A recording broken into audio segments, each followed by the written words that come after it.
Welcome to Families in Faith. This week we are looking at Proverbs and teaching our children godly wisdom. Wouldn't it be great if our kids were wise? If they made choices and life decisions based on godly wisdom and understanding? But how do you teach wisdom? It's one thing to teach knowledge or book smarts. It's something different to teach wisdom and street smarts. In this case, wisdom that comes from God and from experience. Wisdom is the ability to discern or judge what is true, right, or lasting. Wisdom is common sense and good judgment.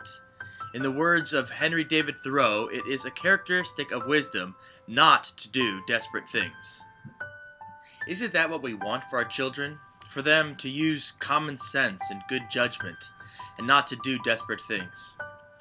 Well, let us turn to Scripture for help. Psalm 111 verse 10 says, "The fear of the Lord is the beginning of wisdom. All who follow his precepts have good understanding. To him belongs eternal praise." Solomon was once asked by God to request anything he wanted. Solomon, showing wisdom already, asked God to grant him wisdom and understanding so he could rule justly. God was pleased with this request, so he made Solomon the wisest man to ever live. Solomon then gave us the book of Proverbs and Ecclesiastes. Let us look at two ways in which we can use this wisdom in teaching our children. First, we teach our children the Proverbs.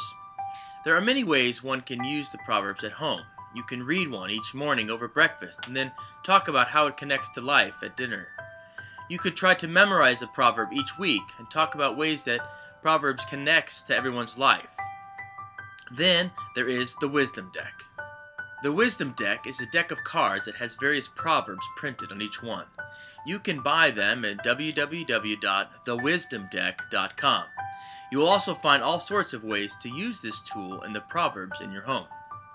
The Wisdom Deck consists of 55 cards with a proverb on one side and a category on the reverse.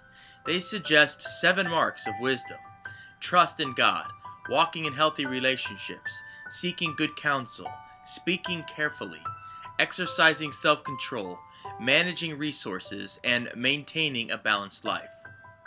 Each card tells you which of the 7 marks the proverb connects with.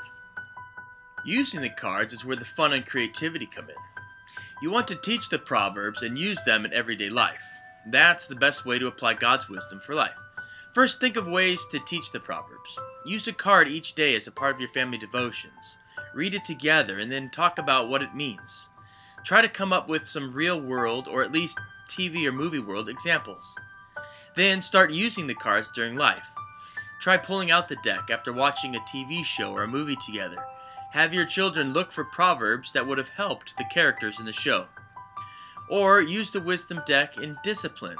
When your kid gets into trouble, give them the deck and ask them to come up with a few proverbs that would have helped them in that situation. You can also use the deck for self-evaluation. Have your kids go through the deck and come up with proverbs that they think they are good at, and ones that they think they need to work on. You can do the same thing. Moving on to the second way you can use proverbs to teach your children wisdom. The Proverbs were written by Solomon to his son. Over and over again, he is sort of pleading with his son to listen to his wisdom and to learn from what he has to say. Well, you should do the same thing. Write your own proverbs for your children. You can use the Proverbs of Solomon as an example, but then add to it the wisdom that you have gained in your lifetime. What are some things you want your kids to know? What bits of wisdom can you pass on to your children? Include things like dealing with school and homework, wisdom for relationships with friends, spouses, bosses, co-workers, and so on. Wisdom you have learned from dealing with money and finances. Think of things you want your child to know when they move out of your house.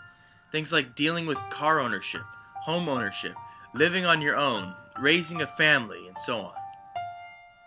Writing your own proverbs for your kids is like creating a checklist of things you want to make sure you teach them.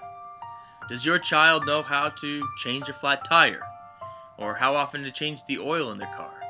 Do they know what to do when the toilet clogs or the basement is leaking?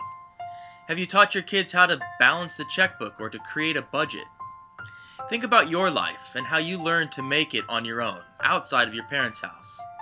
This is real life wisdom that can help your kids grow in knowledge and understanding so that they can better discern what is true, right, and lasting. That they will practice common sense and good judgment, and that they would avoid doing desperate things. May God grant you wisdom as you work to teach your children to be wise.